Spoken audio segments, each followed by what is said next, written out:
یہاں تک کہ اسے اللہ کے حکم کے آگے جھکا دو. پھر اگر وہ اللہ کا حکم مان لے صلح پر آ جائے تو پھر عدل و قسط کے ساتھ ان کے درمیان صلح کرا دو. یہ ہمیں حکم ہے، مسلمانوں کو حکم ہے. لیکن یہ کہ یہ امریکی آ رہے ہیں اور امریکی استعمال اور امریکی مفادات اور اس کے لیے جو ہے پاکستان کا مسلمان سپاہی بھی جائے، میرے نزدیک کی کسی صورت میں صحیح نہیں. مطالبہ بھی ہو رہا ہے.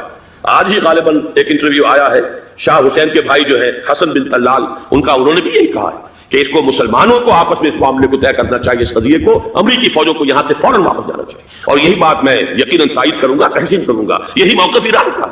ایران عراق کے خلاف جو یو این او کے سینکشنز ہیں، کہتا ہے ہم اس کی پابندی کریں گے، لیکن امریکہ کو یہاں سے نکلنا چاہیے. یہ مسلمانوں کا اپنا معاملہ ہے، وہ آپس میں طے کریں.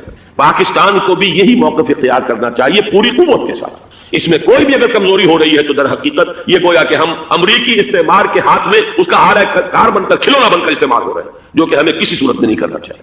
اگر یہ بھی ناکافی ہو تو دوسرا ایک اور مسئلے کا حل موجود ہے اس سے براڈر سطح پر، کہ غیر جانبدار ممالک اگر کوئی ہے ان کو بھی اس قضیے کے اندر شامل کیا جائے. ایک تحریک تھی کسی زمانے میں، کافی بڑی تھی، لیکن یہ کہ وہ بھی اگر اس کے اندر شامل ہو جائیں. لیکن امریکہ، رشیا، یہ تو ظاہر بات ہے سپر پاورز ہیں، کے مفادات ہیں، عالمی اور گلوبل مفادات ہیں.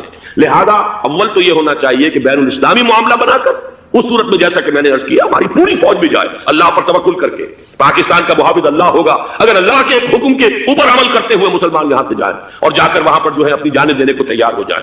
لیکن اگر یہ اس میں بھی کافی نہ ہو تو جو بھی غیر جانبدار ممالک ہیں ان کو بھی اس معاملے کے اندر شریک کیا جا سکتا ہے. بدرجہ آخر اگر پاکستانی فوج جائے وہ صرف حرمین شریفین کے گرد و نواح میں ان کو ڈپلوائے کیا جانا چاہیے.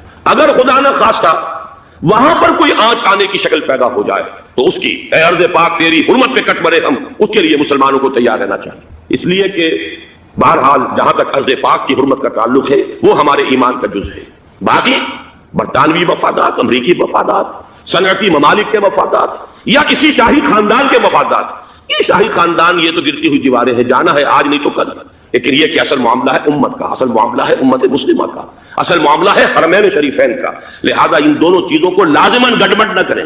آپ حضرات کے علم میں ہے کہ اس سے پہلے ایران کی طرف سے بار بار مطالبہ ہوا کہ حرمین کو بین الاسلامی کنٹرول میں دے دیا جائے اور سعودی عرب کا اس کے اوپر سے جو انتظامی عمل دخل ختم کر دیا جائے. میں نے کبھی تائید نہیں کی، اس لیے نہیں کی کہ میرا مشاہدہ ہے، میں گیا ہوں بارہا، سعودی عرب کی حکومت نے چاہے خود بھی بڑے بڑے محل بنائے ہیں لیکن حرمین کی خدمت کے اندر بھی کوئی کمی نہیں کی.